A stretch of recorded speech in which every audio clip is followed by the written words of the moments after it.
#vlogs।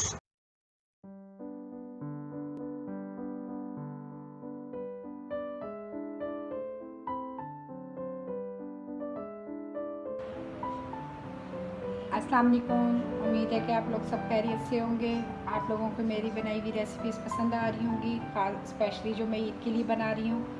आज मैं आपको ईद के हिसाब से टिक्का बोटी बनाना बता रही हूँ। टिक्का बोटी के लिए मैंने ये 1 किलो बीफ लिया है। इसके मैंने इस तरह छोटे पीस करवा लिए हैं। और ये मैंने लिया है ज़ीरा का 1 चम्मच, चाय का 1 चम्मच खाने का मैंने लिया ये गरम मसाला पाउडर, 1.5 चम्मच धनिया पाउडर, आधा चाय का चम्मच ये जायफल जावित्री का पाउडर है, 1 चाय का चम्मच हल्दी पाउडर है, 3 खाने के चम्मच लहसुन अदरक पिसा हुआ है पेस्ट, 4 चम्मच नींबू का रस है, 1 चम्मच क्रश रेड चिली है और 1 चम्मच नमक है और 1.5 चम्मच लाल मिर्च पाउडर है। और ये जो मीट को गलाने का पाउडर होता है ये वो है, किसी भी कंपनी का आप ले लें। और ये आधा कप दही है, ये 4 चम्मच ग्रीन चिली पिसी हुई है और ये 3 चम्मच सिरका है। सबसे पहले मैं ये गोश्त लूँगी। इसमें मैं ये मीट वाला जो है ये पाउडर डाला मैंने 1 चम्मच, ये लहसुन अदरक का पेस्ट है 3 चम्मच ये डाल रही हूँ,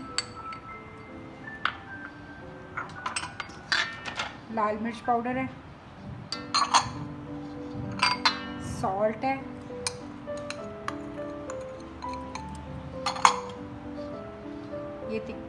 ये है गरम मसाला पाउडर, ज़ीरा पाउडर, धनिया पाउडर, हल्दी पाउडर और ये जायफल जावित्री उसका लिया मैंने आधा चाय का चम्मच का पाउडर का। और ये दरदरा लाल मिर्च का 1 चम्मच है, लेमन जूस है, ये सिरका है, हरी मिर्चों का पेस्ट,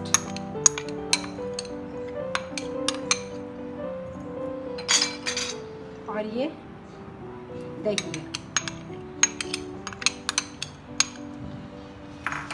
अब इसको मैं अच्छे सा मिक्स करूँगी अच्छी तरह।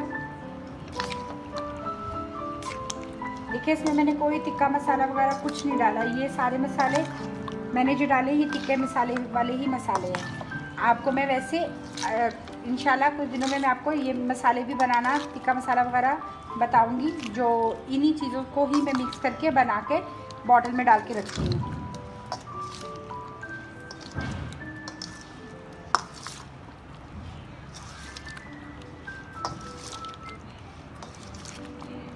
ये देखिए ये अच्छी तरह मिक्स हो गया। अब इसको मैं 4-5 घंटे के लिए रख दूँगी। आप इसको 1 दिन पहले लगा के रखें और भी अच्छा है।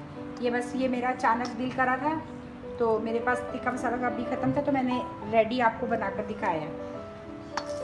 तो आप ये इसी तरह लगाकर रात को रख दें और अगले दिन रात को बनाएं तो भी बहुत अच्छा ये गलेंगे। लेकिन अभी भी ये बहुत अच्छा केक लगेगा। आपका मीट अच्छा हो तो ये 4-5 घंटे में अच्छा वेल्डन बन जाता है। अब मैं इसको रख दूँगी फ्रिज में 4 घंटे के लिए, फिर मैं इसको बारबेक्यू आपको कोयलों पे कर दिखाएंगे। अब ये 4-5 घंटे गुजर चुके हैं, अब ये अच्छा सा मैरिनेट हो चुका हुआ है। अब मैं इसको इस तरह ये सीखों पे पिरोऊंगी।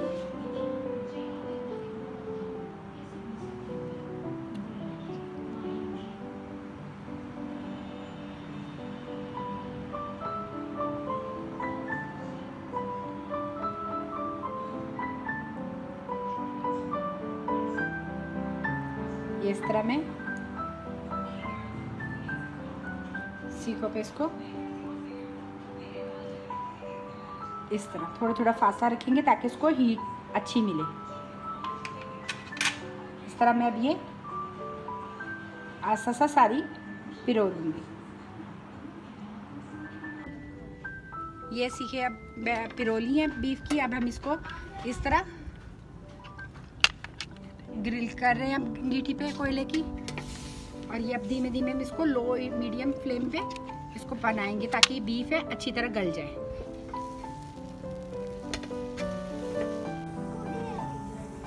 ये अब इस तरह हम आहिस्ता आहिस्ता इसको धीमे धीमे फ्लेम पे बनाएंगे ताकि ये अच्छा सा गले। इसको थोड़ा सा गलाने की वजह से इसको थोड़ा धीमे धीमे पकते हैं तो ये उतनी ही अच्छी और टेंडर होती है, गलती है। कोयले अच्छी तरह फैलाए हों, धीमे धीमे से चल रहे हैं लोग, उनकी यूँ ज़्यादा हाई लो पे फ्लेम पे ना हो तो ये बड़े अच्छे रहेंगे। अगर ज़्यादा हाई हो जाएगी तो फिर ये ऊपर से जल्दी जल्दी हो जाएंगे और अंदर से कच्चे रह जाएंगे। ये अब बीफ के बिल्कुल गल चुके हैं। अब मैं इसको हल्का हल्का ऑयल से ग्रीस करना शुरू कर रही हूँ। बिल्कुल अच्छे वेल्डन हो चुके हैं।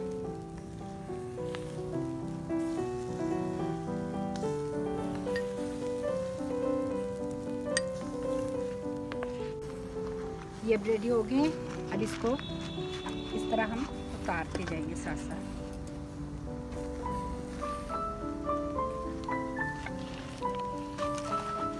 ये बहुत अच्छी तरीके से गल चुके हैं।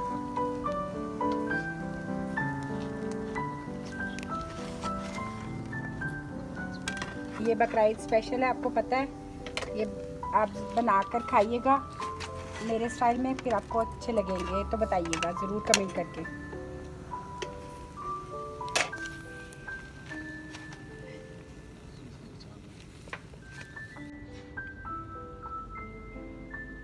ये अब मैंने इसको सर्व कर लिया है। आपको ये मेरी रेसिपी की वीडियो पसंद आई हो तो लाइक करिएगा, कमेंट करिएगा, सब्सक्राइब करिएगा। ओके, अल्लाह हाफिज़। #vlogs. Please subscribe our channel, likes and share our video. Thank you.